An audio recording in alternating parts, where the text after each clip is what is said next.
Melanjutkan materi tentang perulangan, pada tutorial kali ini saya akan menjelaskan bagaimana cara menggunakan perulangan while.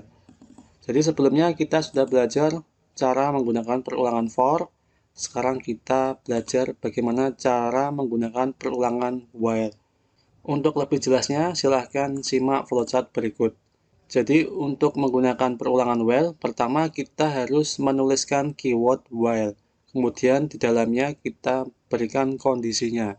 Jadi di sini ada kondisi, jika kondisinya memenuhi, maka conditional code-nya akan dijalankan atau kode kondisionalnya akan dijalankan. Kemudian dia akan kembali mengecek apakah sudah memenuhi. Jika memenuhi akan dijalankan lagi conditional code-nya. Terus seperti itu dia akan ngecek terus sampai kondisinya tidak memenuhi atau false. Setelah masuk ke tahap false, maka perulangan akan berhenti. Seperti itu. Baik, langsung saja untuk menyingkat waktu, kita akan coba menggunakan perulangan while. Di sini, seperti biasa, kita membuat sebuah variabel, misalkan variabel i, nilainya 1, sama seperti perulangan for. Di sini kita akan mencetak angka dari 1 sampai 100.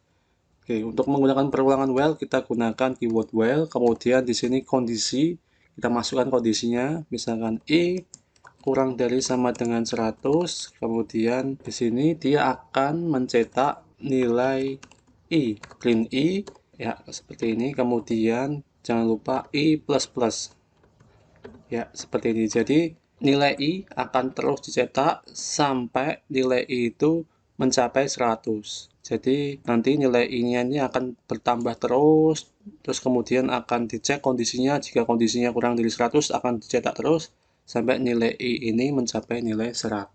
Seperti itu. Oke, kita save, kemudian coba kita jalankan. Ya, seperti ini.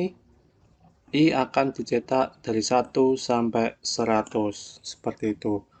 Kemudian kalau misalkan kita mau menggabungkan dengan if, dengan statement if seperti ini, misalkan di sini kita hanya akan mencetak nilai i yang genap saja, yang habis dibagi 2.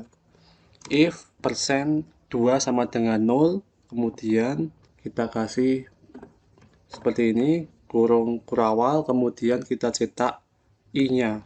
Ya, seperti ini. Terus kita jalankan. Kita save, kita jalankan. Ya, ini nilai i yang baru, jadi nilai i yang dicetak adalah nilai i yang bernilai genap atau hanya angka genap saja. Seperti itu. Jadi seperti ini cara menulis perulangan menggunakan while. Kemudian di sini kita juga bisa menggunakan while untuk menampilkan data list. Sama seperti for looping, di sini kita akan menampilkan data list, misalkan daftar makanan, isinya seperti ini.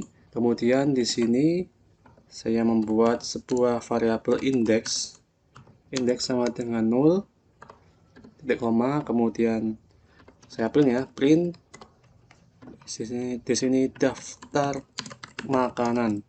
Oke, kemudian kita gunakan while index, jika indeksnya itu kurang dari daftar makanan length, kemudian di sini kita cetak print seperti ini, kemudian daftar makanan